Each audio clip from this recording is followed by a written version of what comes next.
Oh boy, I can't wait to play this. When does it come out? Well, goodbye productivity, it was nice knowing you. Over the course of these devlogs, I've mentioned a little thing called Horror Engine a few times. In brief, it's a project template you can use in Unreal Engine 5 that gives you a bunch of pre-made systems designed for horror games right out of the box, with several options available to tweak and adjust those out-of-the-box settings to fit your needs. That's already pretty darn useful for getting a head start on the development of a horror game, but its biggest selling point is its horror event system. Plug in a little information and you can quickly set off a chain reaction of events like flickering the lights while turning on a TV, locking all the doors in a room and playing spooky sound effects, and more. Very useful stuff for horror game creation and is the intended purpose, but what if I told you Horror Engine, and more specifically its horror events, can be used for things that don't strictly revolve around scares and frightening the player? That's the topic of today's devlog, where I will show off a few examples of how I use Horror Engine's capabilities to do things in my game that have nothing to do with directly scaring the player. My name is Lance, aka Infinite Level, and I'm making a psychological horror game titled What Hides in Dreams, where death leaves scars. Let's begin by diving into what exactly Horror Engine is and what it's capable of. I've talked here and there about Horror Engine throughout this devlog series, so this part may be familiar to you already. But for the uninitiated, first of all, hi, welcome, glad to have you. Horror Engine is a starter project for Unreal Engine that, as the name implies, gives you a standard set of horror game mechanics to create your own horror games. Going for $20 on the Fab Marketplace, among its built-in items and tools you have player locomotion, physics system, various light items like flashlights and glow sticks, even a whole camera you can take in-game photos with. There's also security system mechanics, usable TVs, a player inventory system, an input system already made for you, and even... Wow, a gun! The nice thing about all this is that it's highly modular. So if, for instance, you want to change the mesh used for the flashlight, you can do that without even needing to open the flashlight blueprint in Unreal Engine. Even the player settings, like their walking speed, can be adjusted with a tweak of a single file. The one thing it doesn't do is create usable monsters and other enemy AI for use in your game. That part you gotta do on your own. Tansu Urgine, sorry if I butchered your name, the creator of Horror Engine, has done a lot to make your life easy, but you can't say they enable total laziness on your part. But the main selling point of Horror Engine is the horror event system, allowing you to string together various actions to create frightening sequences. Examples include blowing out all the lights when interacting with an item, or locking the door behind the player once they enter a house.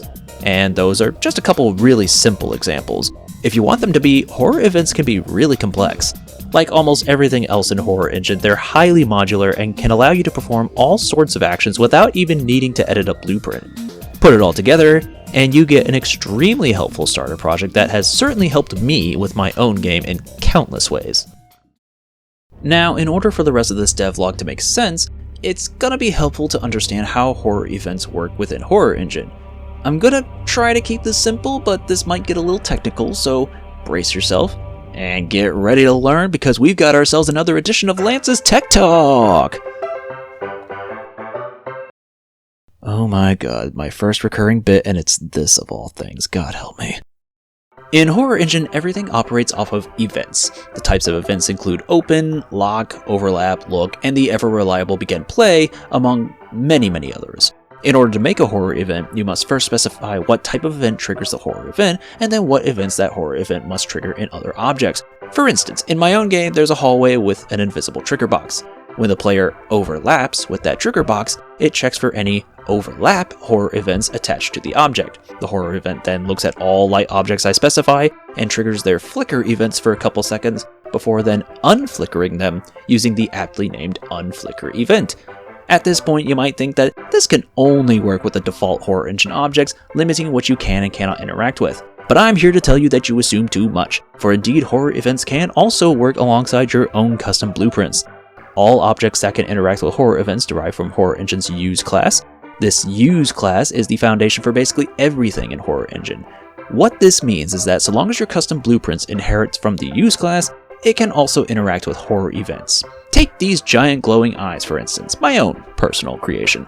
In my game, these eyes can alert the monster of the player's presence when the player steps into their light. by interacting with certain objects, the eyes can be turned on or off. These eyes also inherit from the use class, which means I can set up this horror event here, where I direct the player's attention towards this ominous hallway, and then turn on the eye inside it. And you can utilize any of the event types in your own custom blueprint, provided you specify what calling that event is supposed to do for that object, and even have custom blueprints trigger horror events themselves if certain conditions are met. Basically, you're able to combine the capabilities of Horror Engine's horror event systems with your own imagination and skill to do whatever you feel like, even if it's this.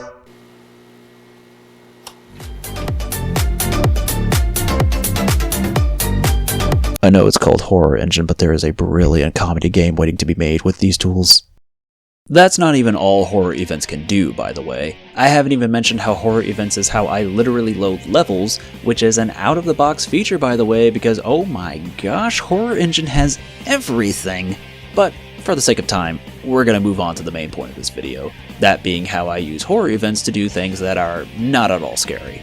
And speaking of loading levels, game progression is the first thing I utilize quote-unquote horror events for. This can take a few different forms. In each level, I have a level setup object unique to each level, and it's not uncommon to use horror events to call certain chunks of code in those level setup objects. Spawning in the level's monster, placing key items in a level, and starting up atmospheric noises are all things that are typically handled by level setup objects, with those specific level setup functions being tied to event calls, which can then be called from any horror event. What kinds of progression and the horror events they correspond to vary from level to level, and it doesn't even have to be assigned to the level setup objects. Let's look at that example of the ominous hall and the eye being turned on again. This is what I call a guidance event, and their purpose is to direct the player's attention towards something important without explicitly writing, "Go here to do important thing" somewhere on the screen. You see, this isn't a Ubisoft game, I'm actually trusting that you have a brain. For a final example, let's look at tutorials. While there is going to be a dedicated tutorial level, there are several game mechanics that don't become relevant until you enter a real level, and I wanted to be able to display those tutorials when the time was appropriate. This ended up being done through, you guessed it, horror events.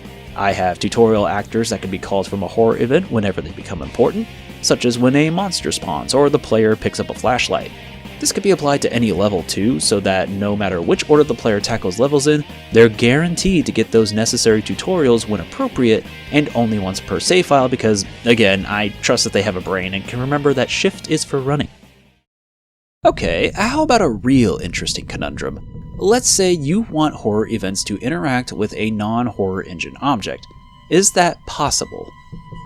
Well, technically no, but as a game dev, reality could be whatever I want. Now, to be clear, horror events can interact with literally any object if the purpose is to simply move, spawn, hide, delete, or have the player look at an object in a scene. But I'm talking more triggering code inside one non-horror engine object from a horror event. The truth is, while you can't technically do that, it can be done in a roundabout way. Remember those level setup objects I was talking about? These are often the vehicles I use for this sort of thing.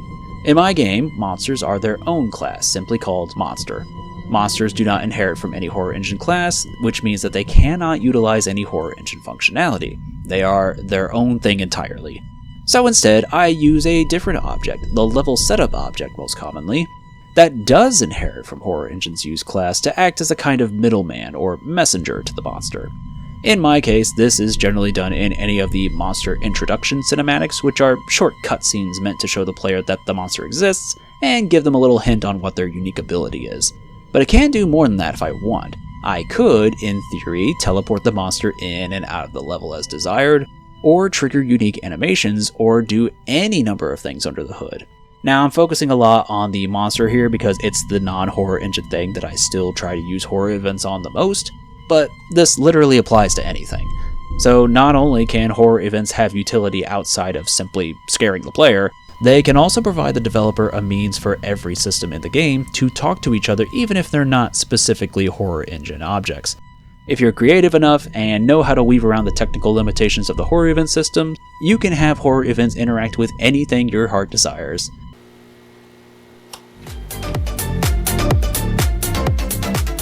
And I do mean anything. For our final notable example of horror events being utilized for non-scary tasks, let's talk about game performance. Yeah, that's right, turns out horror events can net you more frames. This is admittedly one of the more niche uses I've found for Horror Engine's horror events, and is probably only being done because I'm doing a poor job of optimization elsewhere. Oops. But I've found that horror events can offer me convenient shortcuts to optimize my game's performance. I think most people know that games partake in all kinds of trickery in order to render out crazy good looking scenes while still running at 60 FPS. LODs, streaming in assets, only rendering what's in front of the player, so on and so forth. Unreal Engine does some of these optimization techniques for you, but there comes a point where you have to do your own optimization. For my game, that's where horror events can really come in handy. I most often use them to turn lights off when I no longer need them, thereby saving me the performance cost of having them light an area. I use this liberally in the office level, turning entire floors of lights on and off as the player progresses in order to help the game run smoothly, all without the player ever knowing that it's happening too.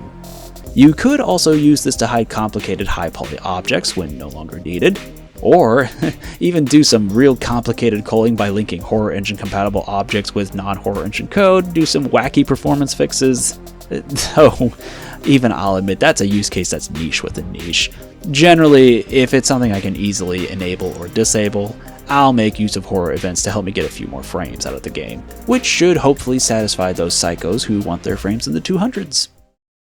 I'm sure if I sat here long enough, I could think of more non-horror tasks that still get mileage out of Horror Engine's horror event system, be they things I do myself or mere hypotheticals. But then this video would be an hour long featuring me way over-exaggerating these things. To be frank, while these techniques are very helpful, ultimately the things I've outlined are for my game, and may not be applicable to all horror games out there. As the saying goes, there's more than one way to skin a cat. Although I'm not really sure why we're skinning cats, but anywho, the point is that Horror Engine's horror events have the capability to assist with gameplay and development in ways that may not seem obvious and may not even be utilized in other projects, but that secret utility has proven to be very useful in the creation of my own game, so I thought I'd share. Sharing is caring after all. And speaking of sharing, if you enjoyed this video, then it would be greatly appreciated if you shared one of those lovely likes of yours with this video. If you really like the video, then you can subscribe to the channel where I will share new devlogs with you every month. But more than anything, if my game looks like a scary good time to you, then it would make my day if you made your way over to Steam and wishlisted What Hides in Dreams. Wishlists are how Steam gauges interest in a game and can help indie devs get their games in front of more people come release day. And the moment What Hides in Dreams releases, you'll get a notification letting you know. As always, link is in the description below. Thanks for watching. Have a happy Halloween, by the way. This is October after all. And until next time.